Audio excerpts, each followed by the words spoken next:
Hora da prosa. E o nosso convidado de hoje é um doutor em agronomia, com ênfase em energia na agricultura, considerado uma das maiores autoridades acadêmicas do Brasil em aviação agrícola. Professor Ulisses Antoniassi, seja bem-vindo aqui ao canal do Campo Aberto no YouTube, ao nosso site. E é um imenso prazer poder falar sobre a aviação agrícola e o que ela vem conquistando através de pesquisas, de muita tecnologia e muita ciência. Cláudio, é um prazer estar participando com vocês. Eu realmente estou muito feliz de ter essa oportunidade da gente poder estar divulgando o trabalho que é feito na academia, né, em prol da aviação agrícola, que hoje é uma ferramenta muito importante e que precisa desse tipo de divulgação. Agora, eu fico assim muito feliz em saber o grau de tecnologia que nós alcançamos, principalmente os pesquisadores brasileiros, e a gente já está falando. O senhor vai poder explicar isso melhor para os nossos seguidores aqui, para quem nos acompanha. Nós estamos falando de um estudo que o senhor foi convidado para palestrar num congresso da aviação agrícola nos Estados Unidos, em Fort Worth, no Texas. Eu queria que o senhor falasse primeiro qual é esse estudo que vocês foram apresentar lá e qual a relevância dele para os norte-americanos que receberam esse estudo, eu acho que de forma muito grata e surpresa. Isso é muito interessante. O Brasil sempre foi um expoente em aviação agrícola. Nós temos há muitos anos a segunda maior frota de aeronaves, né? Aeronaves tripuladas, aviões, né? E a gente também tem a segunda maior frota de drones de pulverização. A gente só perde em aeronaves tripuladas para os Estados Unidos. Contudo, a aviação agrícola no Brasil é mais relevante, apesar de não ter tantas aeronaves. E com relação ao uso de drones no mundo para agricultura mais extensiva, o Brasil, sem dúvida, é o país mais importante. Na China tem um número maior de drones aplicando, mas é um tipo de agricultura de pequena produtora diferente. Uhum. E por conta dessa relevância da aviação agrícola no Brasil, tudo que a gente faz aqui traz interesse. E, recentemente, nós temos um grupo de pesquisa aqui, né, grande aqui em Botucatu, ligado a isso. Para falar a verdade, é importante mostrar essa origem, né? Eu comecei na universidade há 37 anos, e eu quando comecei aqui, o meu primeiro trabalho, isso foi em 1987, foi fazer uma avaliação de aplicação aérea com um avião Ipanema. Nós estamos em Botucatu, é a cidade onde é a fábrica do Ipanema, né? Uhum. Isso na década de 1980 era a indústria aeronáutica Niva e hoje é a Embraer, né? Uhum. Então, a cidade aqui, a universidade sempre foi muito forte nisso. E eu herdei essa área. Eu comecei como orientado de um professor, né, o professor José Armando Forlani Júnior, depois ele se aposentou e eu assumi essa área e estou aí pelo menos há 3 décadas liderando esse trabalho. E o que a gente faz aqui tem impacto lá fora, porque o Brasil é muito relevante nesse sentido, né, do ponto de vista de importância do número de aeronaves e do tamanho do mercado. Mas principalmente, Cláudio, porque a gente sempre gerou muita pesquisa, muita tecnologia. E o nosso grupo aqui em Botucatu desenvolveu, né, a partir do trabalho da universidade com a empresa Agroefetiva. A Agroefetiva é uma empresa que foi criada dentro do nosso laboratório, né, hoje ela é o braço privado do laboratório, são ex-alunos, né, que comandam a empresa, e a gente criou aqui um túnel de vento de alta velocidade. O que é essa ferramenta? Uma ferramenta única aqui na América do Sul, e é uma das... Só tem 4 no mundo inteiro, tá?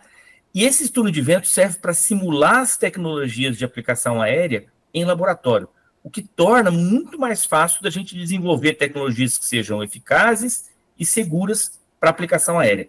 Isso tem um impacto muito grande no mundo todo, mas especialmente nos Estados Unidos, né, que é um país que depende muito dessa questão, né, tem muita demanda ambiental e tal. Então, para eles é muito importante estar ao par dessas pesquisas. Então, quando nós inauguramos o túnel de vento aqui em Botucatu, imediatamente eles nos convidaram para apresentar um trabalho de uso desse túnel de vento. E foi isso que eu fui fazer nesse congresso lá no Texas, lá nos Estados Unidos, né? E teve uma repercussão muito interessante.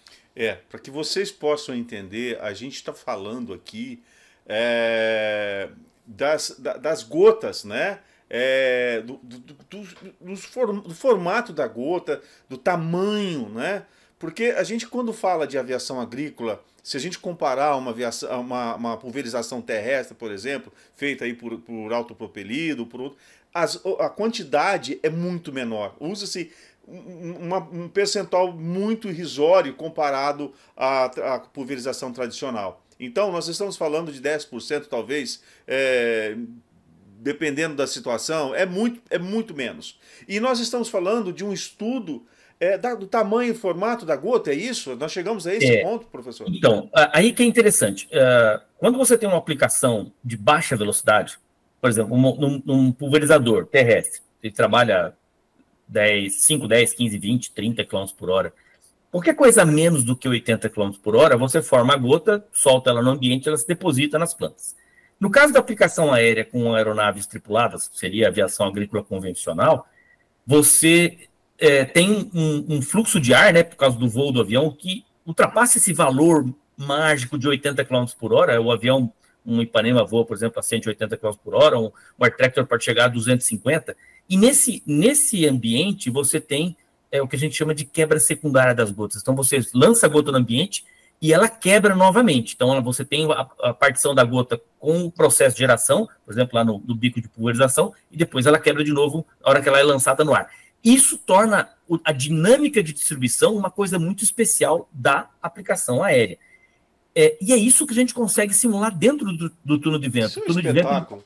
Ele produz um fluxo de ar que pode ir de 0 até 300 km por hora, e aí, gerando essas gotas no túnel de vento, a gente analisa qual é a eficácia que ela vai ter, né, qual é o espectro, qual é a classe, se ela é gota fina, média, grossa, e a gente pode, inclusive, simular aplicações de forma a eu entender como vai ser a deriva da aplicação, e aí a importância ambiental. Num mercado onde as demandas ambientais em cima da aplicação aérea são fortes, são importantes, isso acontece no Brasil, nos Estados Unidos, é muito importante a gente saber o potencial de deriva. Então, hoje, os fabricantes de pontas, de atomizadores, né, nós temos muitos, no Rio Grande do Sul tem vários, no Paraná e outros estados, que são fornecedores em nível mundial dessa tecnologia, eles não tinham como avaliar os seus sistemas aqui no Brasil. Então, por exemplo, um fabricante tinha que pegar os equipamentos, exportar esses equipamentos para os Estados Unidos para eles serem avaliados. Perde-se um tempo precioso.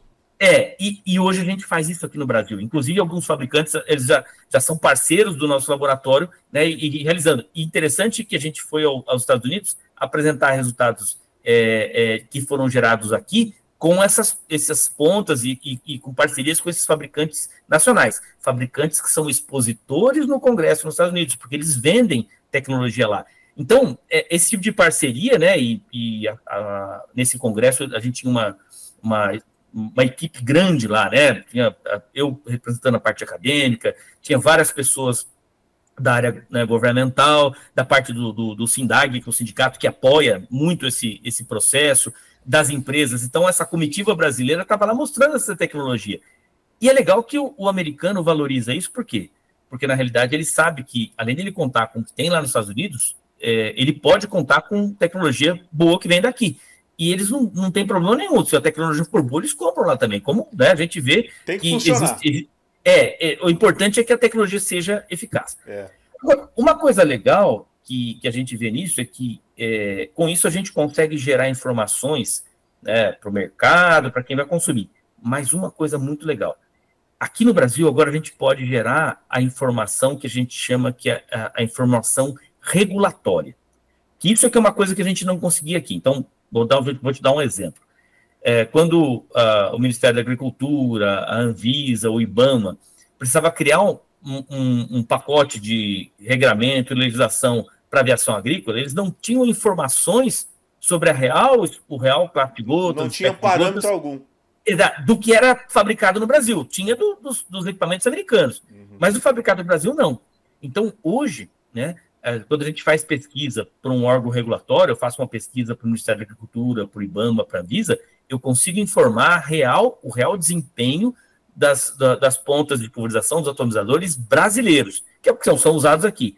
Isso, então, traz, né, o nosso mercado para um patamar de segurança ambiental muito melhor. Então, de fato, isso valoriza muito a aviação agrícola como um todo, e é isso que é legal da gente estar mostrando aí fora, né? Da gente estar podendo mostrar, né, a maturidade do mercado brasileiro. Agora, a gente se preocupa muito com a questão ambiental, né? Porque é um setor que tem extrema responsabilidade, é um setor que é muito visado, né? É um setor que faz barulho, afinal, um avião chama atenção por si só por ser um avião já chama atenção, e, e a gente, dentro desse contexto todo, a gente fica muito mais seguro vendo um avião fazendo uma pulverização, né? Sabendo que nós temos essa tecnologia, nós temos esses estudos aqui que nos amparam, né, naquilo que eles estão executando, ou seja, nada ali é feito ao acaso. Eu dou o exemplo exatamente nesse momento, agora até meados de dezembro, a gente tem uma consulta pública aberta, feita, posicionada pelo Ministério da Agricultura, para dar suporte para o pacote regulatório da aviação agrícola, né? Uhum. E hoje mesmo eu recebi solicitações de passar, por exemplo, trabalhos publicados, coisas que a gente fez aqui em Botucatu, para gerar informação, porque essas pesquisas elas ajudam o órgão regulador, no caso o Ministério da Agricultura, a tomar decisões baseadas em ciência, que aí é muito legal, porque você deixa de ter um achismo, deixa de ter alguma coisa que venha com uma crítica infundada, para ter alguma coisa que tem fundamento. A maior parte das vezes que a gente vê críticas para tecnologia de aplicação, seja com um avião, com um drone, né, ou mesmo com uma máquina terrestre, essas críticas, elas quase sempre são fundamentadas em informações que não têm base científica, não tem base acadêmica. Tem muito mito, né, muita coisa que é mitologia mesmo.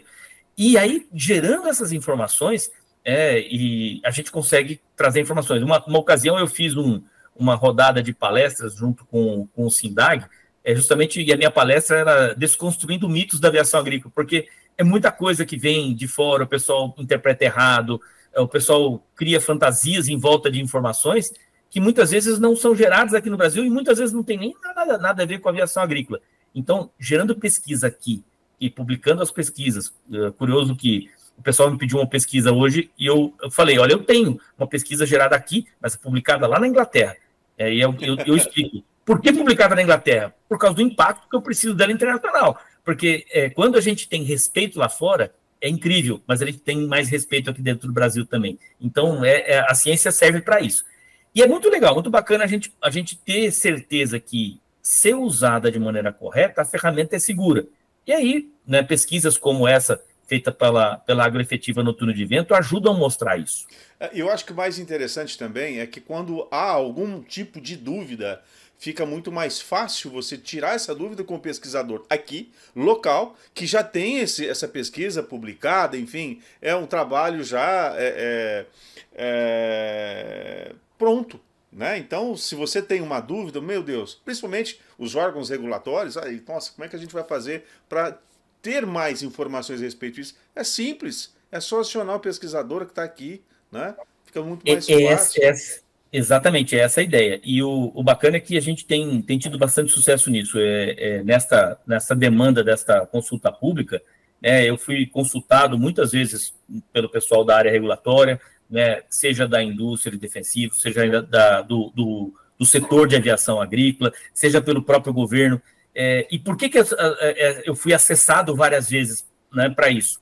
Justamente porque a gente tem essa base de pesquisa. Então, tem muita gente que trabalha com aviação agrícola, um monte de pesquisadores, gente que está começando. É interessante, ex-alunos, né, que passaram por aqui e hoje estão em outras universidades dando aula. E aí o que eu posso falar, eu já estou mais para o final da carreira, né, 30 e tantos anos trabalhando aqui na universidade, eu posso dizer assim, olha, tudo que a gente fizer em que a gente, de fato, tenha fundamentação, tem valor. E aí o legal de você ter ferramentas modernas, como túnel de vento, como análise de espectro de gotas por difração de laser, né, essas coisas valorizam muito. E, de novo, quando a gente tem valor do nosso trabalho aqui, valoriza fora do país e vice-versa, e a gente cresce com isso. Um detalhe muito importante, né? Hoje a gente tem muita demanda de informação. Assim, olha, qual é a classe de gotas que está sendo pulverizada? mesmo na aplicação aérea convencional, a maior parte dos quadros, né, dos aplicativos que a gente usa para calcular o tamanho da gota, vem com informações que são publicadas nos Estados Unidos. São poucos os que têm informação gerada no Brasil. Por quê? Porque a gente não tinha ferramenta. Então, essas tabelas e esses aplicativos que são usados pelas empresas que aplicam, né, pelos engenheiros agrônomos que ajustam a aplicação, que fazem a consultoria, ou mesmo por quem está tentando entender a parte regulatória, esses aplicativos que usam dados dos Estados Unidos, eles são importantes, mas eles vão passar a ter dados do Brasil também. Então, uma das coisas que nós temos feito, né, por exemplo, como nesse trabalho, nesse congresso lá nos Estados Unidos, né, que foi o motivo da gente ter feito esse contato, é que as pessoas lá que nos receberam e nos convidaram são as mesmas que produzem as tabelas lá. E a ideia é que os dados nossos sejam inseridos nas tabelas deles também, de forma que quem usar os dados em qualquer lugar do mundo, se deparar com uma tecnologia de aplicação feita no Brasil, vai ter a informação. E a gente tem que ter esse acesso, né? Porque, na verdade, os nossos materiais são exportados para o mundo inteiro. Exato. Então, a gente precisa ter esse acesso mundial. E aí a importância, né? Aí pergunta, mas, professor, por que vai o senhor lá, né? E aí, de novo, fica, né, aproveitando a dica, né? Porque né, a gente tem pesquisa, tem 30 anos de experiência, tem um investimento muito grande de tempo, mas também tem um investimento pessoal, né? A importância de aprender um bom inglês para poder representar o país lá fora. Então, é muita coisa. Essas coisas não vêm de graça, mas elas dão um grande prazer quando elas acontecem. Não tenha dúvida. Agora, eu percebo que toda essa informação, ela sai do meio acadêmico, vai para as empresas, para os órgãos regulatórios, enfim, ela chega aí. Mas eu acho que a gente também deveria se preocupar com com a população comum. Essas pessoas que, talvez por falta de informação, elas ficam fabricando mitos, né? Justamente pela falta de informação. Eu não estou nem falando aqui um motivo intencional, tipo, essa aqui mal intencionada está criando um mito. Não. Às vezes a pessoa, o velho telefone sem fio, a pessoa escuta uma coisa aqui, não entendeu nada, mas passou para frente de uma forma errada, enfim. Eu acho que se a gente criasse uma forma de levar até essa população, até as pessoas que precisam receber essa informação, mas de uma forma, com uma linguagem mais comum, né, mais simples, menos técnica, a importância que esses estudos têm no nosso dia a dia, o impacto real em nós, consumidores, de uma forma geral. E aí que é legal oportunidades como essa que eu estou tendo, né, que você está nos propiciando, porque é extremamente importante que as pessoas saibam que a pesquisa é feita, né, ela existe. Né? Não é uma coisa criada, inventada, não é feita por inteligência artificial, na verdade tem pessoas por trás, uma grande equipe, 10, 12 pessoas trabalhando, muita gente no campo ralando, muita gente no laboratório. Esses dados, né, quando gerados e publicados, eles dão uma base científica. O grande perigo, de fato, é que, como por exemplo, eu sou uma pessoa, eu nasci lá em São Paulo, no meio da capital, lá, eu fui ver agricultura depois que eu fui estudar agronomia. Até a adolescência, o que eu via de agricultura era quando eu pegava o carro na estrada, entendeu? Então, assim, eu sou uma pessoa que nasceu lá em São Paulo. Existem milhões de pessoas cuja a relação com o campo é a gôndola do supermercado. Ele vê o alface, o tomate e ele vê o pacote de arroz, né? Mas ele não tem noção de como isso é produzido. Essas pessoas precisam ter essa informação. Então, toda vez que a gente consegue falar para um público mais aberto, né, com canais que têm mais capilaridade, como nós estamos fazendo hoje, e divulgando que, de fato, por exemplo, para o segmento de aviação agrícola existe pesquisa e aquilo que a gente faz tem fundamento, a gente dá mais credibilidade. E a credibilidade faz diminuir a quantidade de mitos. Então, é muito, muito interessante que, quando a gente pega esses documentos, que às vezes são usados como base para pedir uma restrição, uma proibição, eles vêm, muitas vezes, com uma imagem de um prato de alface, um avião pulverizando em cima, né? E aí a gente começa a palestra, né, quando a gente fala sobre mitos, dizendo assim, olha, para começar, né, alface e tomate são culturas que não se pulveriza com avião, ponto. Né? Começa assim, né? Isso é um mito, né? Isso não existe, ninguém pulveriza alface com avião. Aí a gente começa a explicar, fala, olha, o avião pulveriza a soja, o algodão, o milho, pulveriza lá o eucalipto, a cana. E aí tem todo uma... Aí você explica o processo e a pessoa vai entendendo. Ah, tá bom, quer dizer que, de fato, não vai contaminar o que eu vou comer? Não, não tem a menor chance. Né? Tem tecnologia para tudo isso. Isso, muitas vezes, não chega, de fato, na pessoa que está lá, naquele apartamentinho, lá no subúrbio de São Paulo, mas que come o alface e o tomate. E que tem medo. Né? E o medo dessas pessoas é um medo legítimo. Né? A gente tem medo. Principalmente porque a gente não conhece. Então, a divulgação científica é muito importante para isso.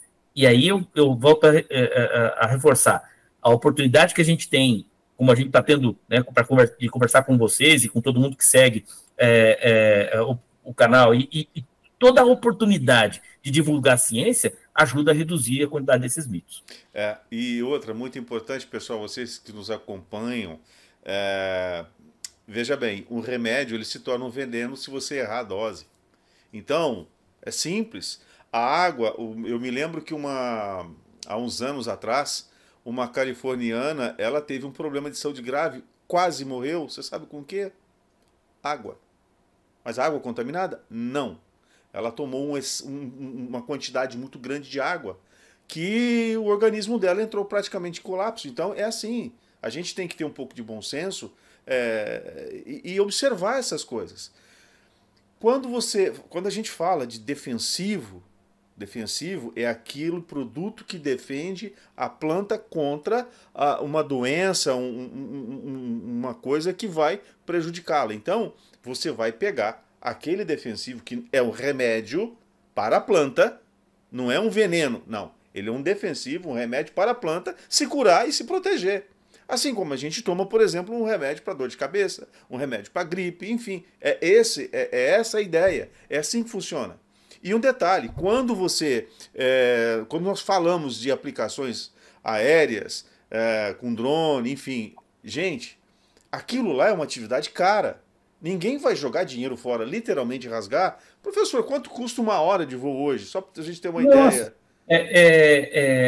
Uma hora de um avião turbohélice custa quase uns 10 mil reais. Então, se ele passar 15 minutos ali,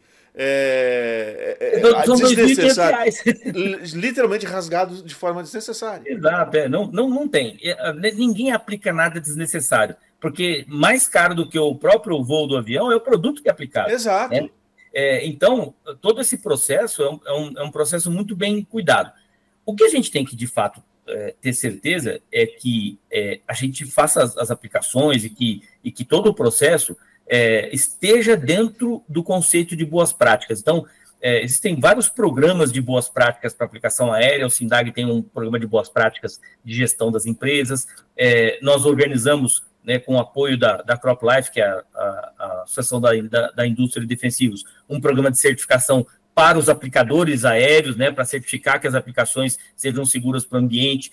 Então, todo o segmento tem, né, ações de boas práticas para que ele possa se beneficiar desse processo para ser mais competente, mais correto e seguro, mas também para se beneficiar da melhor imagem que ele vai ter junto ao mercado. O que pode acontecer, como em qualquer outro segmento, é que muitas vezes um incidente ou um uso inadequado isolado pode ter, né, um efeito, ser divulgado de maneira inadequada, gerando uma desconfiança inadequada nas pessoas. Aquela história, eu brinco isso em sala de aula, mas assim, não é porque uma determinada pessoa é multada por excesso de velocidade que você vai proibir o carro, tá certo? Então, isso pode acontecer, né? E a gente tem que trabalhar para que não aconteça. Então, o regramento tem que ser correto, as leis têm que ser rígidas, as pessoas que erram têm que ser punidas, né? Como qualquer segmento da sociedade, uma sociedade madura funciona assim. A sociedade madura não é aquela que proíbe o martelo porque ele tem perigo de amassar o dedo das pessoas, tá certo? Não, vamos proibir o martelo porque senão as pessoas vão amassar o dedo. Isso não existe, né? Isso é uma infantilidade. Então, a pesquisa, dados, né, ciência, podem ser um suporte muito grande para o amadurecimento desse mercado. E eu acho que é isso que está acontecendo no Brasil agora. Bom, é verdade. Eu acho que a gente já já não está tanto nesse nível. A gente teve momentos muito difíceis aí com relação a isso, que colocava em risco, inclusive, a nossa segurança alimentar diante de tantos mitos que estavam circulando por aí. Hoje já existe uma conscientização maior, hoje a informação já circula, e eu acho muito interessante porque alguns setores eles têm a mania de quando há uma pergunta, mesmo que um pouco mais espinhosa que seja, alguns setores se esquivam e fogem. E eu observo, e eu acho isso fantástico, admirável, inclusive, um setor que não se esconde e que não foge de perguntas. Porque todos Sim. nós temos dúvidas, né? Umas maiores, outras menores, mas nós temos dúvidas em muitos momentos. E quando a gente tem uma dúvida, por que não perguntar e por que não ouvir uma resposta? Mesmo que não seja a resposta que não nos agrade, mas nós temos que sanar as dúvidas. E assim é, o setor que não foge de perguntas. Eu acho super interessante. Nós tivemos um caso muito recente, que foi aquele rolo todo gerado com a carne, com aquela história da Europa, do presidente do supermercado falar da carne e tal, e aquele rolo que deu. Funciona assim: a gente tem, em algumas circunstâncias, momentos em que a gente precisa olhar bem o que está acontecendo e entender o que é um interesse legítimo, de um interesse comercial, de interesse tecnológico. Muitas das vezes, o interesse de quem critica uma ferramenta como a aviação agrícola não é técnico, ele não está dentro do princípio técnico. Então, é importante que a gente tenha clareza de entendimento. De onde vem isso? De onde vem, e como que vem. Muitas vezes a crítica ela vem sem fundamento, mas ela ganha eco nas pessoas que não entendem o processo. Né? Aí, obviamente, tem várias ferramentas que as pessoas usam para colocar medo nas pessoas. Né? Faz parte do processo. É sempre um desafio para quem advoga pelas boas práticas. Mas o legal é que, de fato, de alguma forma, o Brasil está evoluindo. Então, neste momento, a gente tem bastante um corpo grande de pessoas trabalhando em prol da aviação agrícola para que a gente consiga mostrar que a aviação agrícola é segura e que ela tem um lugar de destaque e muito importante dentro do agronegócio brasileiro. Isso é indiscutível. O que a gente não pode é ter ações infundadas que venham a denegrir isso. Mas é legal que isso está amadurecendo, a gente está vendo que isso está ficando melhor. E, obviamente, o mercado está sempre evoluindo, com novas técnicas, com técnicas que são mais seguras, com ferramentas que são mais eficazes. E esse crescimento ele vai só melhorando a imagem da ferramenta. E eu acho que é isso que a gente tem que brigar para conseguir. Assim como as pesquisas, né, que também continuam.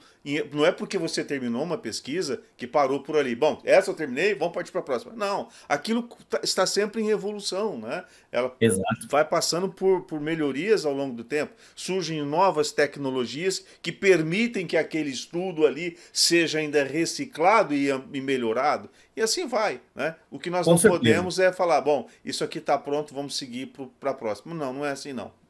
Com Olha, certeza.